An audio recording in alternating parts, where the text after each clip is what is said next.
Ça les amis, là c'est Jackie, là je suis au musée de Brumat, derrière l'église protestante. Quelqu'un doit se foutre de ma gueule. Donc aujourd'hui il y a la visite gratuite dans le musée et tout, et en même temps il y a les animations extérieures où les gens vous expliquent ce que c'est le métier de soldat romain. Je vais les montrer, je vais tourner ça, hop, sans trop bouger.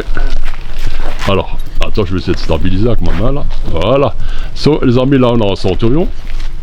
Un légionnaire. Un légionnaire, et à côté on a un Optio. Un Optio qui est un sous-officier de la Légion romaine. Et la femme de ménage, non? Romaine, non. C'est une femme romaine. Femme romaine. En plus la chérie de notre sous-officier. D'accord.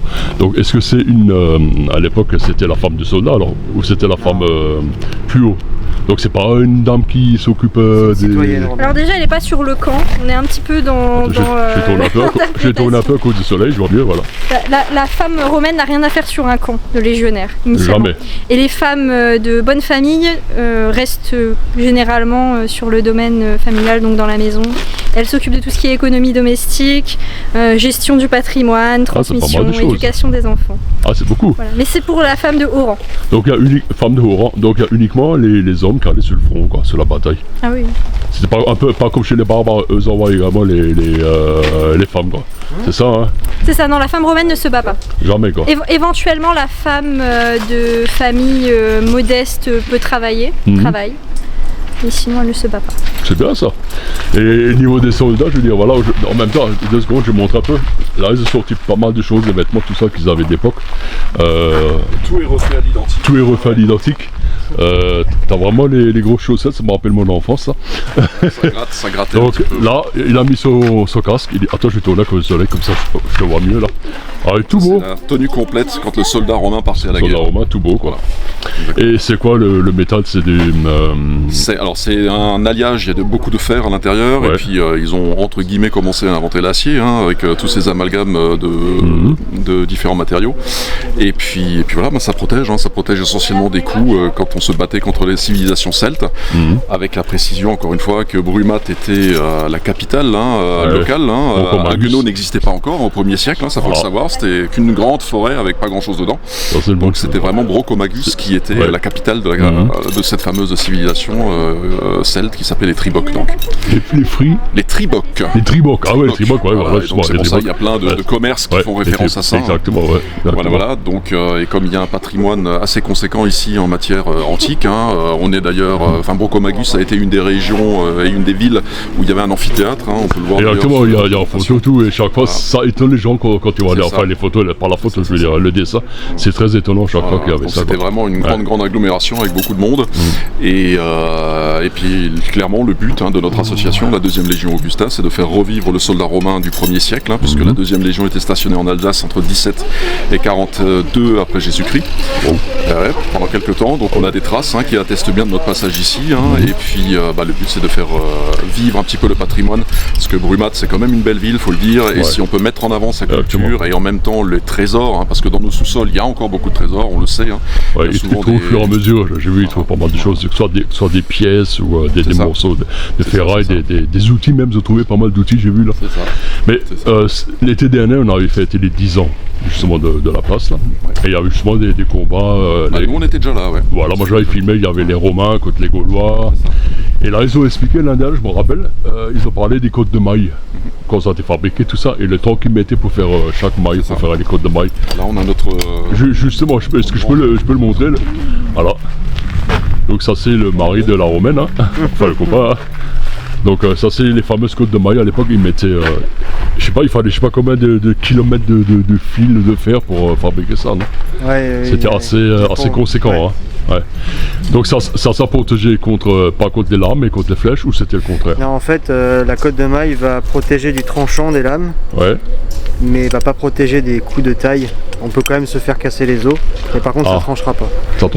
Ça va arrêter une pointe d'arme ou de flèche sur quelques centimètres, mais pas entièrement.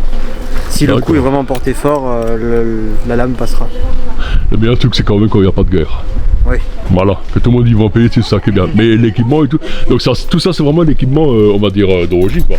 Et les deux, tout quoi, est refait reproduit à l'identique quoi. Tout est refait, on essaie vraiment de... Ah, j'ai quand même une question là, depuis avant ça me perturbe lui aussi là. Ouais. Là, au niveau de ça, je vois que c'est du cuir, la ceinture, tout ça. Est-ce que ça avait une signification un peu spéciale parce que toi tu as un peu arrondi et lui là plutôt en pointe? Attends, je vais le montrer en pointe.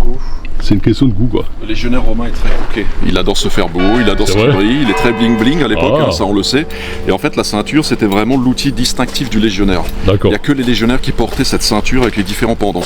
Il y a d'ailleurs une sanction qui était donnée à l'armée romaine quand le légionnaire faisait une bêtise, et il pouvait être foutu à l'extérieur du camp et on lui enlevait sa ceinture. Et pour lui c'était le déshonneur, ils aimaient pas ça. Ça c'est des écrits qu'on a retrouvés. Une humiliation quoi. C'était une humiliation. Et ça, c'est incroyable, ça, je savais pas tout ça. Il y a plein de petites anecdotes là. Ouais, c'est fou ça quand même.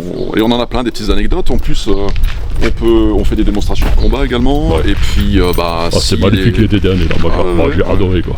Ça on peut faire. Et puis, on a rajouté maintenant un petit plus à l'association, c'est que les enfants jusqu'à 10 ans, on les habille d'une petite tunique, ils ont un bouclier, un petit glaive, et on leur apprend les rudiments du combat.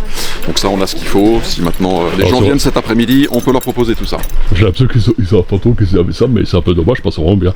Les enfants qui viennent jouer avec les glaives, c'est les petits glaives en bois. Hein. Tout ça, c'est en mousse protégé. Il n'y a aucun souci. Il n'y a aucun souci pour les enfants, c'est ça qui est bien. Et je vois également le bouclier, il y a un truc qui me... Alors les amis, c'est un peu long la vidéo, mais ça m'intéresse. Qu'est-ce que c'est comme... En général, c'est du peuplier, c'est différents latages de peuplier, des lattes en bois qu'on colle les unes aux autres. Après ça, on habille ça avec du lin. Du lin, on l'imperméabilise après avec de la colle qui est faite essentiellement avec des os de poisson ou des os de lapin mélangés avec différents ingrédients, faut pas rentrer dans les détails. Et puis après, donc le lin était collé, ensuite on faisait la décoration. Ah, mais c'est quand même très complet. Les amis, c'est vraiment complet quand tu as envie de savoir quelque chose, tu as envie d'éduquer, d'apprendre des choses, parce qu'on n'est jamais trop vieux pour apprendre. La preuve, moi. C'est très intéressant de venir justement discuter avec les gens qui connaissent, qui savent. Il y a quand même, je vais vous montrer un peu les petites affaires qu'il y a. Après, je vais faire des photos.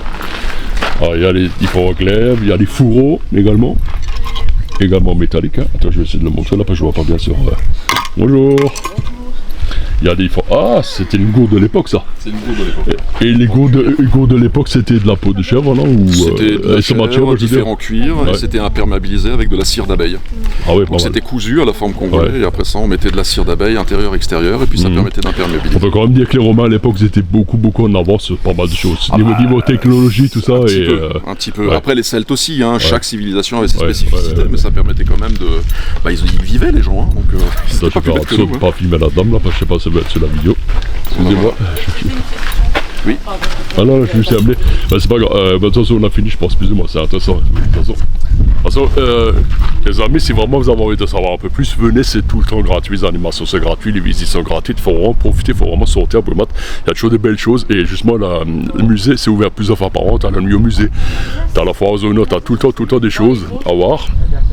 Moi je conseille de venir, c'est vachement intéressant. Avec le musée en bas, quand tu visites, quand tu vois avec les petites pièces, les objets, les outils, il y a même des dents de mammouth, c'est vachement bien quoi. C'est vrai. Exactement. Et il y a même un squelette, de l'époque. Donc moi je dis, venez nombreux, venez visiter. Donc les amis, comme je t'avais dit, est-ce que le Romain parle de ça? Sowieso. Comme je t'avais dit, Mausket und salut pissom. Qui se parle? Tu sais dire salut pissom? Salut pissom. T'as vu le Romain parle de ça? Salut pissom, les kilomètres, je mets ça, mais c'est fait sur l'œil. Mausket, salut.